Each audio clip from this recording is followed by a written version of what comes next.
Hey guys, it's Michelle. I got on just a couple minutes late. Welcome to our fast track call. So again, this will be nice and short and sweet. You'll notice that we've been sharing a lot of videos about a system. One thing that you need to know is how you best learn, how you best work, how you're the most efficient.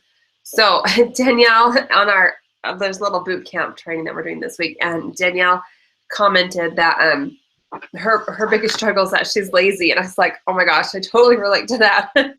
I am inherently lazy, and I know that about myself. So I have to do things to overcome that, and I've known that about myself for a while. So like, for example, in college, I knew if I didn't have a reason to get up early, that I wouldn't be getting up early. And so I set my schedule so that, let me turn my phone off so it's not loud. I set up my schedule so that I would have a class at 8 o'clock in the morning. So I had a PE class, and I had the next semester I had a dance class, so that I had a reason to get up, because I knew if I wasn't up at 8, then I would just sleep. That time would go to waste. So you guys have to know yourselves. Like, what are you, a morning person? Are you a night person? Do you work better if you have like a big chunk of time? Or do you work better in little increments with your schedule? Do you have kids? Do you need to set like a 30-minute timer and just try to do as much as you can in 30 minutes? You know, what is going to work for you? Are you a computer person? Do you need to have an Excel spreadsheet? Do you need to have Google Docs that you can access from your computer and your phone? Are you a notebook system? You know, do you need to keep like, oh, that's okay. Do you need to keep a notebook with you on the go so you can work on the go? You know, are you all over the place with your kids and your work and your schedule, and you can't stay in one spot or be looking at a computer? Find what's going to work for you. Okay, think about what's going to work for you. So I was going to do this cool little visual with like puzzle pieces and stuff. It didn't happen. But I think I can get the point across. So one thing about this business, you guys, it's all little pieces that just kind of fit together. You can't just do one thing and be successful. And most businesses are like that, let's be honest. Most businesses, full-rounded businesses, you're not just doing one thing. You're not just selling. You're not just packaging. You're not just following up. It's well-rounded. And as a business owner, you are kind of doing all the different facets of your business. So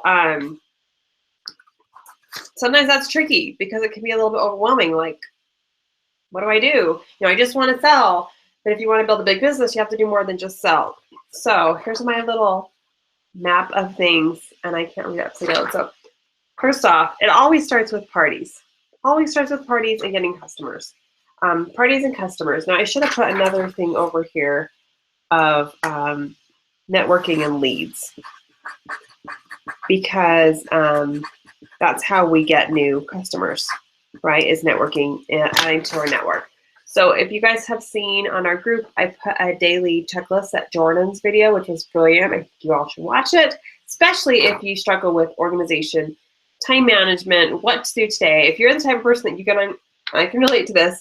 If you're the type of person who you get on your computer to start working and you're like, I don't know what to do today. What should I do today? Just a second. Sorry, I'm sick. Do you want to know something weird? Totally off subject, but before I got pregnant, you know all the weird things that happen when you get pregnant? So before I got pregnant, I would, you know, you would sneeze or you would cough, you know, separate things. After I got pregnant, I noticed if I sneeze, I like sneeze and cough at the same time. So weird. Anyways, your body does weird stuff when you get pregnant. Adding to your network. So on her list, it has like add 5 people a day. I'm probably going to sneeze. Oh, I'm getting over a cold. Oh, I hate that in-between feeling. Like where you think you're going to sneeze and you need to sneeze, but you don't. It's the worst. Okay. Anyways. Okay, leads, networking. How do you need to do that? However you can. Go to networking meetings. Join a BNI group. Meetup groups. Join different Facebook groups. I joined a gym so I can meet new people and get in shape. But a lot of it was so I can meet new people. You know, put your kids in activities that they want to do and then stay there at their activities and talk with other parents that are also waiting. Put yourself in front of more people. If you wanted this business totally online, you have to add friends on Facebook. That's how you got to do it, okay? That's the only way I know how. Okay, parties, customers. Then what do? Customer follow-up. Okay, so you need to have a system for your parties, system for customers, system to follow up. All right. Getting your sales. Okay, this is important. This is an important part of your business, your sales. Inviting people to join, prospecting, going out and finding people that you can invite. Maybe they're not even customers of yours. Okay, prospecting is, think of that little prospector with this trying to find gold. Closing. So these are all skills that you can learn. How to have parties, that's a skill. How to get customers, that's a skill. How to follow up, skill. How to get sales, skill. Inviting people, that's a skill. Prospecting, skill. Closing is a skill. Remember we talked about that 1 to 10, okay? These are things you can practice and learn and get better at, which is yay. But we want them to be better. Follow up, okay? Following up with those that are interested in the business. Now, once you get somebody new, training your new presenter, okay? The biggest mistake you can make is bring people on, assume that they're either gonna do something or assume that they're not gonna do something, and then leave them off to their own, okay? That's like the worst thing you can do. Because first off, we have a lot of people that join just for the kid that end up doing something. So if you assume they're not gonna do anything, you are missing out on a huge opportunity. Always get everyone to do a launch party if you can. At least encourage them to do it. Walk with them. Don't just sign them up and add them to a new presenter group. Sorry. Okay, don't just add them to a new presenter group and say, good luck, let me know what you need. No, like lock arms with them and get them to yellow, okay? That's how you determine your success, is by the success of the people that you bring in, period. If you can't translate what you're doing great and help teach somebody else, then you're not fulfilling the potential that you have. Okay, that's how you need to define your success. If I can help someone else do the same thing that I'm doing. I think of this too in all aspects of my life. Let me tell you guys a quick story. So I used to be a synchronized swimming coach. Which is probably gonna make a lot of you guys laugh. Because yeah, synchronized swimming where, you know, you're swimming in the water and doing fun stuff. That's what I used to do in high school and college. And in college, I was an assistant coach for a year, and then I was a head coach for 2 years. And the first year I was a head coach, this is my first time ever coaching. You know, I'd done sports before, I'd been on teams, so I kind of knew, like, okay, I've been an assistant, I've been watching, I just kind of got thrown into it. If it would have been my choice, I would have been assistant for another year. I didn't feel ready to be a head coach, but just jumped right in. And with every sport, there are fundamentals, okay? There's, I'm looking at my dog over here, make sure she's checking anything. There's fundamentals, there's skills that you have to learn, that you have to build up in order to be great at the finished product, okay? Fundamentals. Every sport has them. Some have more than others. In synchronized swimming, there's some technical things that are like the basis everyone needs to know, and one of them is treading water. Treading water, and there's this very specific way that we teach the girls how to tread water. We call it egg beaters. It's very efficient. It works really great. I can stay up in the water with my hands up above the water for like 5 minutes. But my first year teaching, it's so boring to teach treading water. It really is. You teach the girls, you teach them the basics, and then it's like every day going back and forth and treading water. And I just wanted to get to the fun stuff of the routines and the figures that you learn to do, and then you put together to do routines at the end of the year. Well, what I noticed was when I got to the end of the year, my girls, we were putting together these routines, which are basically like dances in the water, you know, routines, gymnastics, dance in the water, to music. So they're like 2-3 minutes long. And the little girls, so they start at age 8, and it goes, you know, my oldest girls were like 15. Sorry, I got it. Okay. My 8, 9, 10, 11, 12-year-olds were like dying by the end of the routine. They couldn't last through the routine. They were dying. They were not literally dying. They were having a hard time staying above the water. They were getting really tired out. They were just they didn't have the endurance to last throughout the routine. So the next year that I was a coach, I had some wisdom. Thought, you know what? These fundamentals are not really fun. These skills are not, they're boring, but oh my gosh, are they important? So we did exercises every single day, treading water back and forth to get these girls strong. We practiced, you know, swimming. We did tons of laps just to get their endurance up. We do what we call underwater. So you swim from basically the one end of the deep end to the other end of the deep end, no breath, to get your lung capacity bigger. So when you're doing the routines, you can stay in your water and not be like dying, not be like needing breath. So that's what we did. And guess what? My team got first place that year in our city meet. I was so proud. And they were dying at the end of the year, end of the routine. And it was because we focused on the fundamentals, the little things. So fundamentals, okay? Don't ignore those. Your new people need to know how to start a party, how to place orders, all the little skills to feel confident. So when they're in running with their business, they know what to do. Okay, so walk with your new presenters, help other people succeed, all right? Focus on pink. You guys, that is the fundamental rank. All you have to know in this business is how to get people to pink. You don't have to know how to get to green, how to get to orange, how to get to black. You only have to know how to get to pink. If you can get someone to pink, guess what? You can get to green because all you do is get 3 people to pink. That's it. You get yourself to pink, you get them to pink, they get their girls to pink. Everyone's focusing on pink, okay? Pink is where it's at. And then for you, identify your runners on your team, okay? Once you have people come into your team, you can't work with every single person. I'm sorry, I'm totally getting over a cold. And I didn't think it would be this bad on the video, but apparently it is. Set up calls, mentoring calls.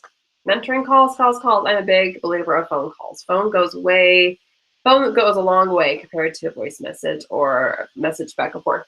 You should be scheduling calls with your runners, if not weekly, at least monthly. You should be on the phone with your runners, setting goals with them. Okay, encouraging your girls, finding those that are doing great. Self-development for yourself and for your team. Go make sure you're attending calls, team, company, events, convention should be on your list. Focus on your why and help your girls focus on their why. Create a desire that has to go back to their why, because if they have a desire, then they're going to be way more willing to work harder, okay? If they have a reason for doing it. And then, yeah, that's it. So your own business, selling, bringing people in, getting people trained, and focusing on the why and the desire and self-development. It's like 4 areas of your business, okay? So do some, introspective reflection and figure out which of these do you need to work on. I know what I need to work on. I mean, there's different things that I am not the best at. And so I can identify and say, okay, this is something that I need to work on, or this is something I need to work on. I'm not very good at that, but I can improve on that, okay? We can all improve in those different areas. Oh, and relationships. I need to put that on here. Did I put that on here? That's huge. How to develop relationships with your team. Because people don't care how much you know until they know how much you care. So you can be an expert in all these areas, and people aren't going to give a crap. They're not going to care at all unless they know that you genuinely want to help them, that you care about them, that they're not just a number on your team, which is why you should never, ever go to your team and say, you need to sell to help me, or just I would never say you need to sell. It all has to come back to them. Why is it important to them? It cannot be about you, or you will turn people away and you will offend people and they will leave because they don't have to be here. It's a volunteer position. They don't have to do this job. So if they are feeling like they're not important, or they're just a number, or they're being pushed to sell things for somebody else, okay, it's different if it's for them. It's different if you're helping them achieve their goal. But if you're doing it for yourself, for your self-interest, you're going to turn off everyone on your team, and they're going to leave, and they're not going to stay. So if you're having problems with retention, look at the relationship aspect of it. Because if someone has a strong relationship with you, they're going to be a lot less likely to leave. Not 100% because we're kind of in a transient business, but they're going to be a whole lot less likely to leave, okay? And then I know we've talked about sponsoring being like the biggest key to building your team fast is bringing in more people. You need more milk, you got to get more cows. It's just how it works in this business and in life in general. So I really want you guys this week, just, we've talked about organizing. If you're not organized, do it. Just do it. Just sit down, do it. Take one day, one afternoon, one morning. Don't take forever. Just do it. Get a system. I've uploaded a couple different PDFs that you can use. Customers, for prospect, be a list person. Make a list before you go to bed. Have a list of who you're going to contact. If you guys don't have a list of 100 people that you're going through, then that's something you need to do. So I think you know that that's the thing about this business. We kind of all know what we need to do. It's just a matter of making the decision to do it. I know what I need to do. I need to hold parties. I need to invite people to join. I need to reach out to my team. I need to build relationships. So now it's just up to me to decide, okay, I'm going to do it. That's it. It's all a decision. It's all a decision. And once you make that decision and you go with it and you follow it, everything falls into place. All right, you guys, that's my quick little call for today. Please, please, please comment on our group. What's been your favorite thing? What you feel like did we miss anything that we didn't talk about? Technically, next Monday is still May. So if there's anything that we missed that you feel like, I really wish we would have covered this, let me know and we will cover that. We'll talk about it next week if we need to. So, and this whole group is Journey to Leadership. So if you're not where you want to be right now, don't stop. Keep going, okay? Keep building, keep growing, keep going. All right. Bye, everyone.